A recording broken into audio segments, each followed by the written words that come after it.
So I'm an actor and I've done improv, so I've always had like lots of ideas and leadership skills, and producing was always kind of a no-brainer for me. But physically writing, I always like actively avoided. In the beginning of 2021, I was cast in an independent pilot. It was a small pilot for a production that I was playing a really cool role. It was like comedy, like sitcom show.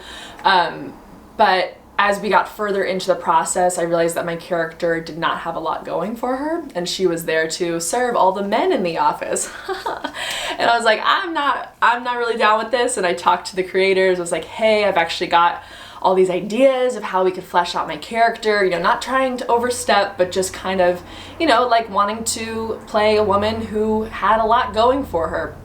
And they said no. So I ended up parting ways with that project. But that was actually when I realized, like, oh, I just wrote out all these ideas for my character and for the show. I think maybe I should write something. So those muscles, that was the first time those muscles really started working, and that was in like February in 2021. It was also around the same time I was going to therapy because we were in a pandemic. So I was like, okay, this is like the first time that I'm ever writing something. I think I want to write something that, I would want to watch. I also had a lot of time on my hands. I feel like I maybe wouldn't have written something if we weren't in a pandemic and I didn't have a lot of time. But I was thinking about, I was like, okay, so what would I want to write if I were to write something? If I've got all these ideas and I kind of need to, express them in this way. So I thought I wanted to write something that's relatable and real, and something where people could, learn something they didn't know before, and something that had both comedy and drama. So my inspirations were Good Doctor, because it dealt with autism, which was really cool. Blackish, because I loved all the different lessons that show teaches in lots of different ways and mediums, like in that show. And actually Brooklyn Nine-Nine for like the comedy aspect. So once I was going to therapy, that's where I got diagnosed with anxiety and depression. So I sort of started inward, and I did research on that just for my own brain, because I wanted to figure out like what was going on now that I got these diagnoses. This at the same time I decided I wanted to write something, so I ended up landing on depression, and grief actually struck me when I was reading about literally mental health and depression. I saw like guilt and grief, and that was just a theme that sort of struck me. So I decided that I was going to write about a millennial woman trying to balance her day-to-day life while cycling through the stages of grief. Very, very fun topic. So that was when I named it Trying, and I wrote Meg's character first. So those were always the same. So this is really from like the beginning, y'all. Like this is how Trying, like the true like inception, infancy. So with Meg, she was always funny, resilient, and she was smart, creative, and educated. She struggled with time. She was disorganized. She had a hard time, finding or keeping a job, a relationship, and she was missing routine and stability. But the big difference, between that Trying and today's Trying was that she was dealing with the loss of her dad. So it was literally a story about grief. It was very sad, and it was originally a 7-part mini web series. So it was set over the course of 7 days. So each episode was a monologue of another day in her life. So they're probably like 2 or 3 minute episodes. That was like my first like vision for it. But as I did research and I dove into this, it just didn't feel right. It felt like I was writing, a sad story just to write something sad and moving. But I really liked writing the actual monologues that Meg had, because there were a lot of comedic elements. So I liked that it was, had dramatic undertones, but with, spots of comedy. But the pieces didn't fit. So at that point, I decided to scrap the entire thing. It was very painful. Like, even saying it now, like, because I spent time, writing it out, storyboarding it out, planning it out. And my boyfriend Mike, who's a screenwriter, I remember I went to him and I told him, like, I'm throwing it all out. I have to scrap it. It's not working. And that's when he told me, you're a real writer now. So I went back to the drawing board and I looked at Meg, who is based on myself, and just realized her qualities, her motivations, what she wants in life.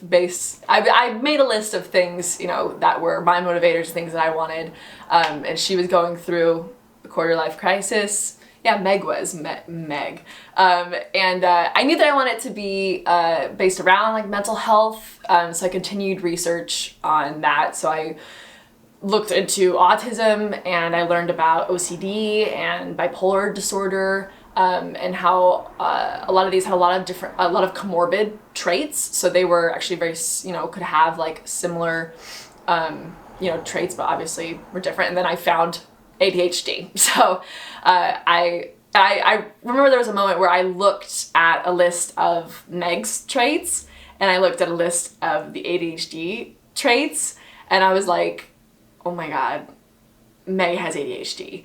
And it was honestly like a feeling of elation. Like I've been doing this research, like figuring out like what is this story gonna be, like what's happening, who is Meg, and it was just like, bing! It was like I literally written her as a person with ADHD. It was crazy. So then that's when I went to Mike and I was like, I found it, I got it, and he basically said the same thing. He's like, see those writer moments. And I was like, am I a writer? Is this what's happening? Because this is crazy.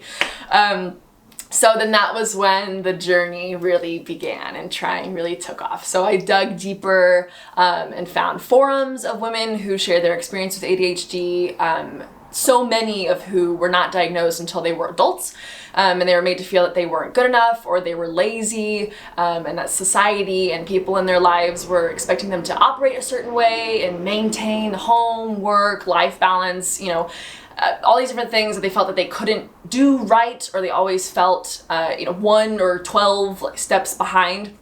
And for many, once they got their diagnosis, it was like a veil was like lifted back and they could find ways to understand how their brains work, and even find a sense of community, you know, of other people who had ADHD who felt the same ways as them. So as I dug even deeper, that's when I learned that girls and women are severely underdiagnosed compared to boys and men. And that's when I was like, this is the story that I have to tell. Like this checks all the boxes. Like this, you know, this has a meaning, this has a message, you know, this is something that I had never heard of before. So I wrote it. Oh my God. So that's what kept me going throughout the whole writing process was once I learned that, I felt like I had just like a responsibility to write the script and to do it accurately, realistically, and in a relatable way, which I now realize are like the hallmarks of, I mean, myself as a human, but also as a writer.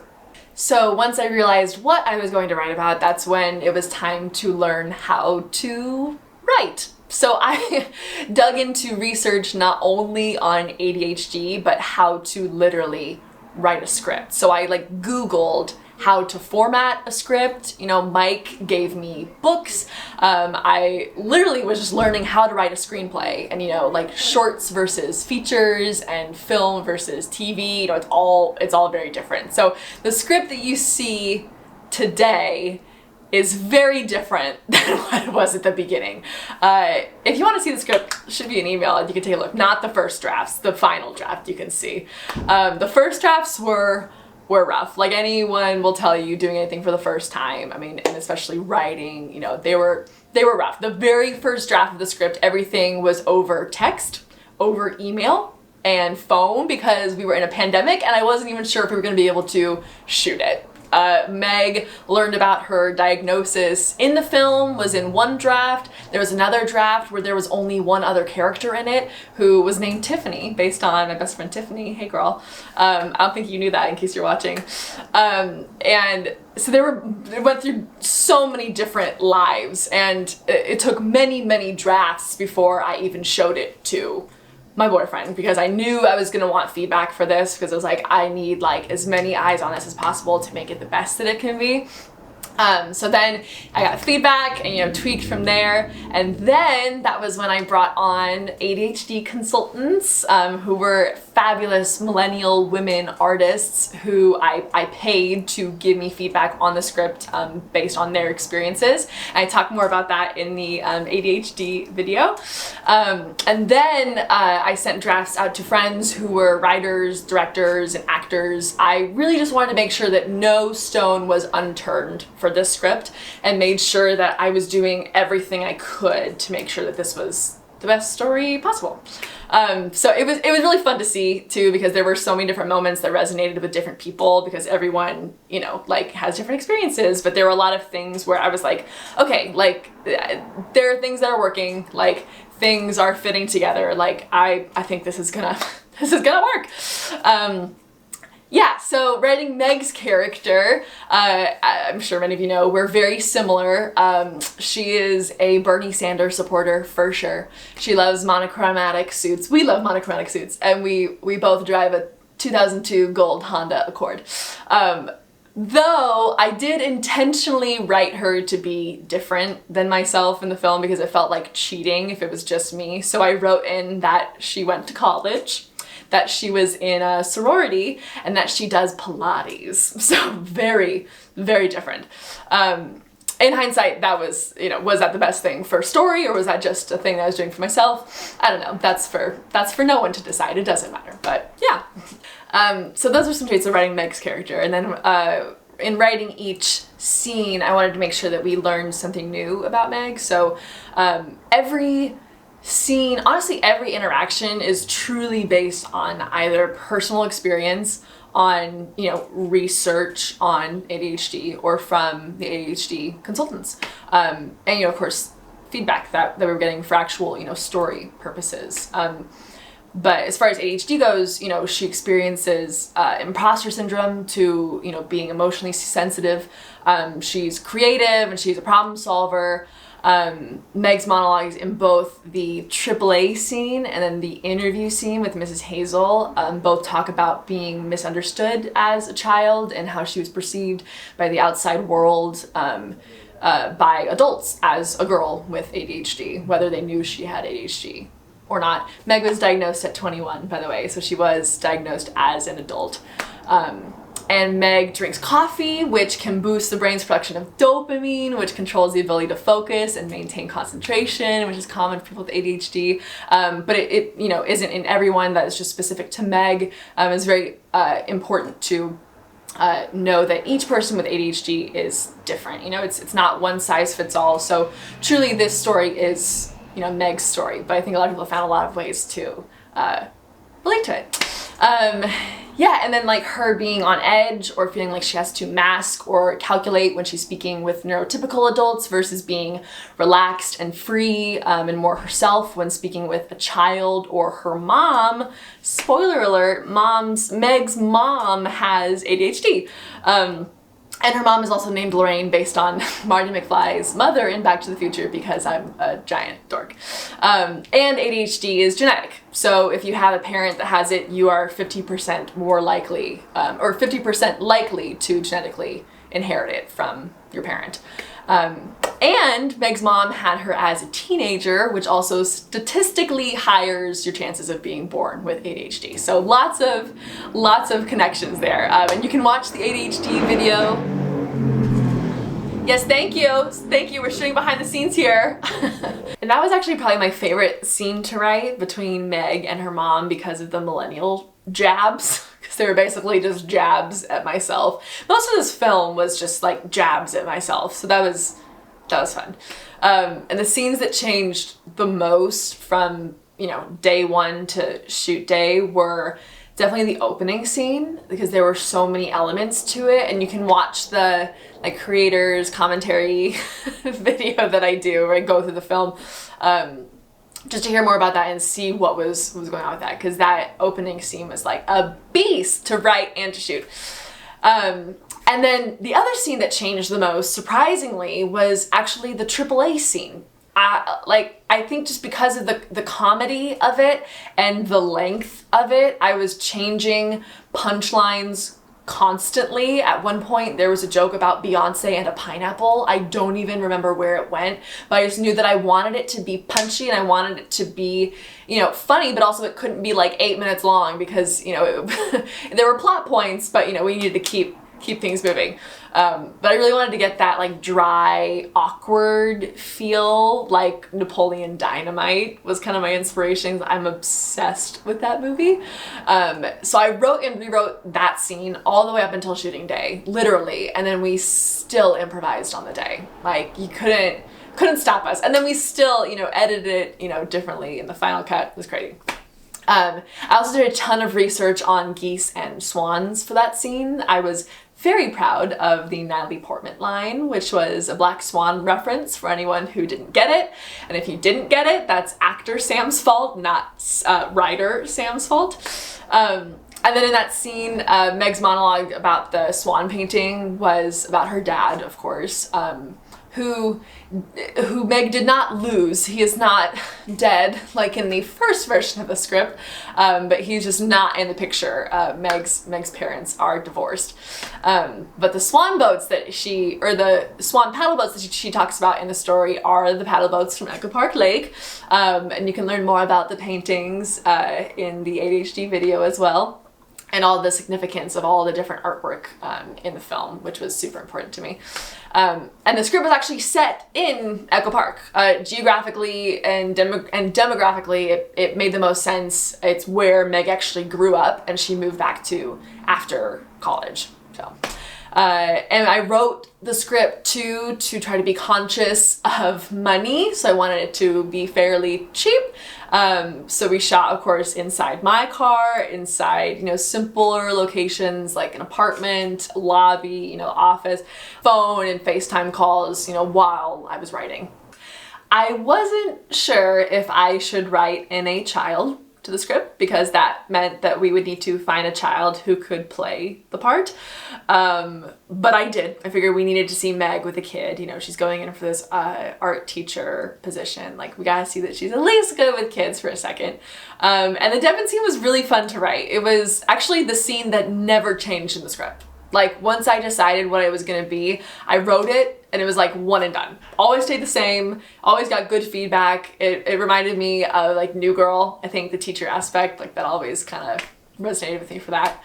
And then the Hazel scene, the interview scene, like I actually really liked writing the Hazel scene because it had the most structure and kind of storytelling within, you know, one scene. And Mrs. Hazel, it was obviously important that she herself represents just the old school look at neurodivergence and even mental illness, of not understanding the scope of how it can affect children and their abilities and needs and how it shows up differently in different kids and in different environments, and also just of the school system, like modern day. In my research, I learned that there is a lot that can be improved on in the education system and in supporting kids who have ADHD or autism or bipolar disorder or, you know, anything, and even ADHD in teachers, which was really fun to read about, which I highly recommend doing a deep dive if you want to learn more on that. So with Mrs. Hazel, you know, she isn't a mean or bad woman. She's just out of touch. She's been doing her job for a long time, and because of that, not a lot has changed in how she does things or how she approaches things. And Meg's final line in the scene, did I mention this was a coming to terms piece? Is in reference, of course, to Meg finally being able to stand up not just for adult Meg in the interview, but for little Meg in school all those years ago when, you know, she wasn't able to stand up for herself. And then the ending of Meg and the job, the phone shot, that actually changed a lot throughout the drafts, like a lot. Like in the first draft, she didn't get the job. And then it was left open-ended, which I hate, by the way. I'm usually not a fan of, well, I'm also usually not a fan of slice of life stories, which is hilarious considering the first script I ever wrote is a slice of life story.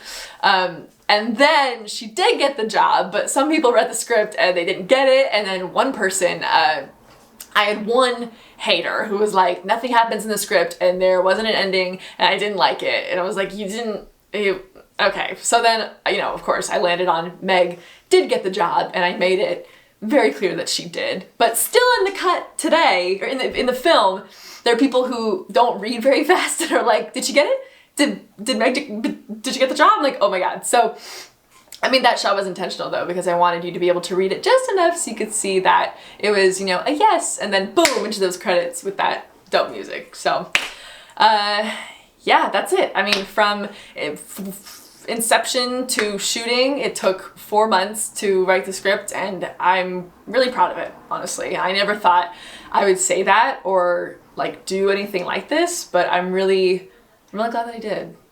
And I really learned so much as an actor about story and character and structure and just so much. It honestly opened my eyes like all around to so many things and really what is possible.